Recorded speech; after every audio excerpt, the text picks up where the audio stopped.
So for the Galaktoboreko, we're gonna make the milk pudding part of it first, and we are gonna use semolina flour for this milk pudding. So in a mixing bowl, we are going to add 2 eggs,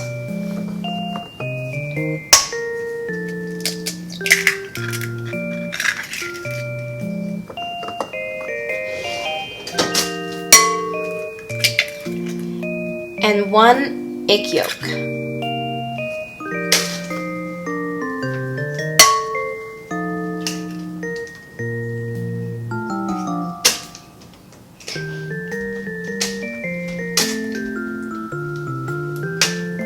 And then we're gonna add 1/3 cup of sugar,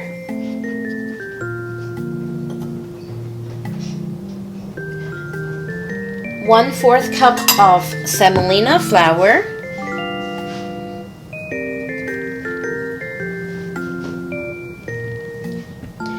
and now we're gonna whisk it together just until combined.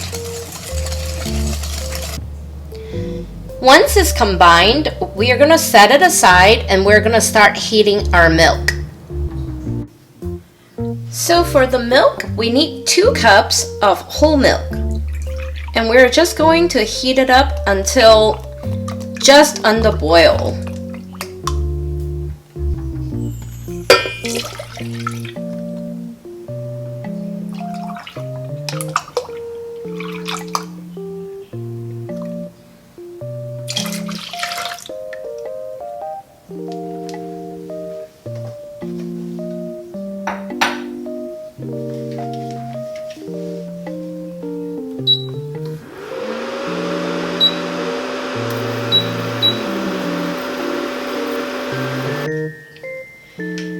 Now we're going to add a little bit of the hot milk into the set aside pudding mix that we did earlier.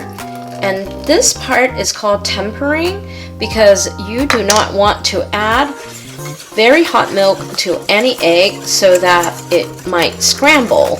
So you want to just add it slowly, so you can do it 1 ladle at a time, like this, and keep on whisking it.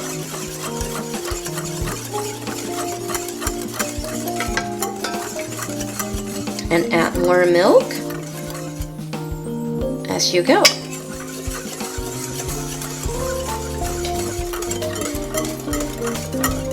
And once you add about 3 ladles, pretty much the egg and the milk are kind of even temperature. So now you can just slowly add the rest of the milk into the semolina mixture and keep on whisking it.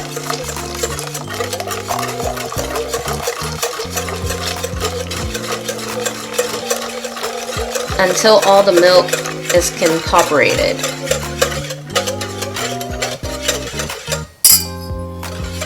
Okay? And now we want to put it all back into the pot, and we're going to cook the pudding.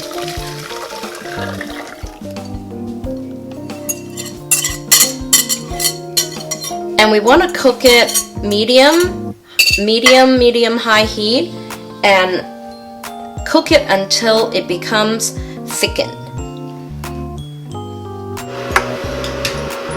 While you're heating up the pudding mixture, it is very important to keep on stirring it to prevent the heat to like burn the bottom.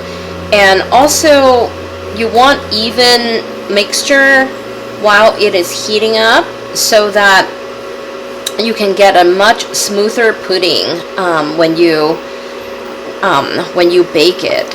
So just keep on stirring it until it becomes thick and puddingy texture. So once the pudding has thickened, it should look like this. And now we can add 2 tablespoons of melted butter.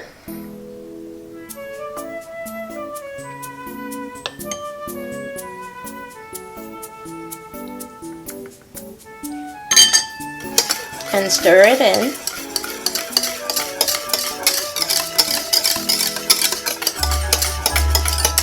And the melted butter gives it a very, very nice texture, and it makes it more velvety. Butter always do good things to desserts. And we want to put about half a teaspoon of vanilla. And usually we don't put the vanilla while we cook our pudding. It's because if you cook vanilla, it actually becomes bitter. So that's always a good thing to remember, that when you add vanilla, it's best to add vanilla after you're done with cooking.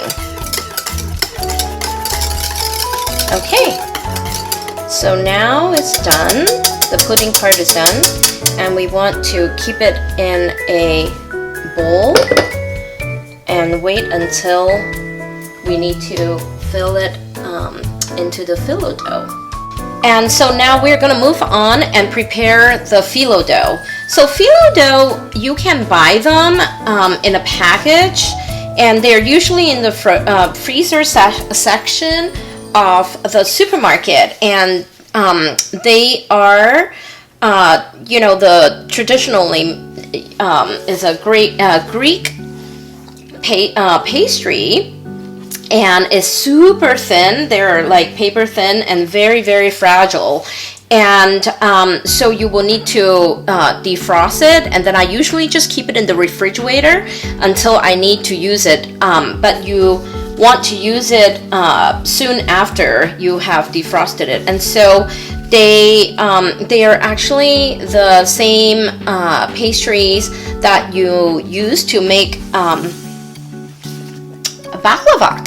And so I have melted a lot of butter over here, because we need to brush butter onto every sheet of these phyllo dough so that they will puff up and won't stick to each other. So I like to brush the bottom of the pan and the side with some butter, so that this will ensure our Galaktoboreko will come out easily and won't stick to the bottom. And so we want to put one sheet on the bottom, and then you just brush butter on the first one and keep on doing it. And I usually use about, depending on how thick you want your pastry part to be. Some people like it less, some people like it more. I tend to like it more than less, because I really like the crunchiness together with the pudding part. So it's really kind of up to you how many layers you want. If you just like more of the pudding, then you can just do like about 4 or 5 sheets on the bottom and 4 or 5 sheets on the top. That's fine. But I think I am going to go for more like 10 or 13 pieces of phyllo dough on the bottom. So I am just going to continue to layer it. So now I have buttered like about 10 layers over here, and we're gonna put the pudding, spread it all over. And it's okay that it is still warm, because when we bake it, everything will get hot anyway. And also I wanted to say that phyllo dough is very, very fragile, and even if it tears, it's okay. You can just put it back together, and then just keep on layering it, because after you bake it, it wouldn't really make that much of a difference. So now we want to put the pudding in the middle, and you can see that it's very pliable, and it's almost like kind of bouncy, and that's exactly the consistency that you want. And you want to spread it evenly.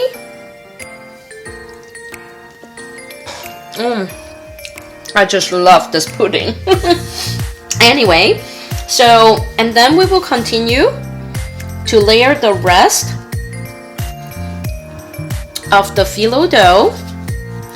And it seems like you're putting on a lot of butter, but I mean, it's thin layer of butter, and you cannot skip this step, because this is the only way that the phyllo dough will puff up to kind of like how baklava is, you know, the different flaky layer. And so this part of putting butter on every sheet is extremely crucial, and it becomes very brown and beautiful once you once it's out of the oven. So see, it just kind of tear, and I just layer it back.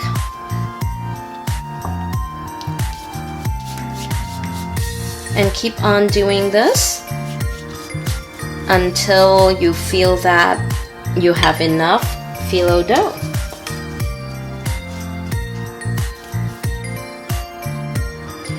So I have just completed the top part of the phyllo dough, and I saved the nicest piece on the top just so that when it bakes it will be pretty.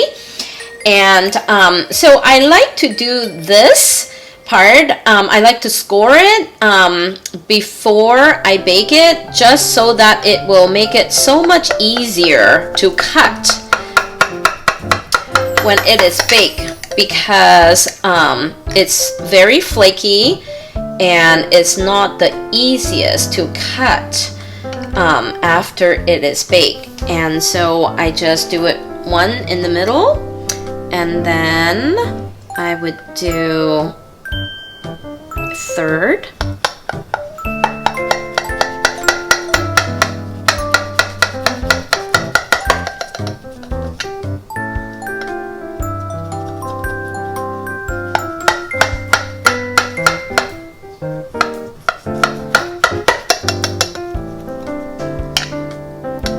And this way, after it is baked, it will be very easy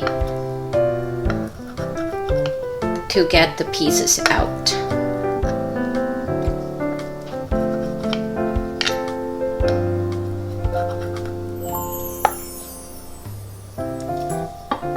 So it will look like this.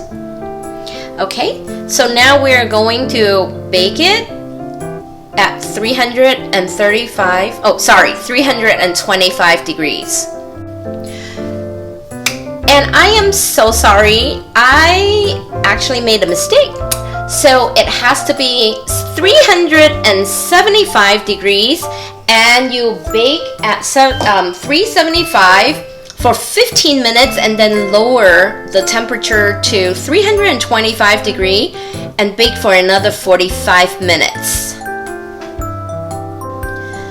So next we are going to make the syrup that we are going to soak the Galaktoboreko in, and so we put 40 grams, about 40 to 45 grams of sugar, 2 tablespoons of honey, 1 tablespoon of citrus juice, so it can be lemon juice, or if you like grapefruit, you can do grapefruit juice, or you can do orange juice. It's all up to you. And then 2 tablespoons of hot water, and then we're going to start boiling it until it is thickened into kind of like a syrupy situation. So oh, and another thing to keep in mind is that the syrup might not look super thick when it's hot, but actually it will get thicker when it's cooling down. So as long as all the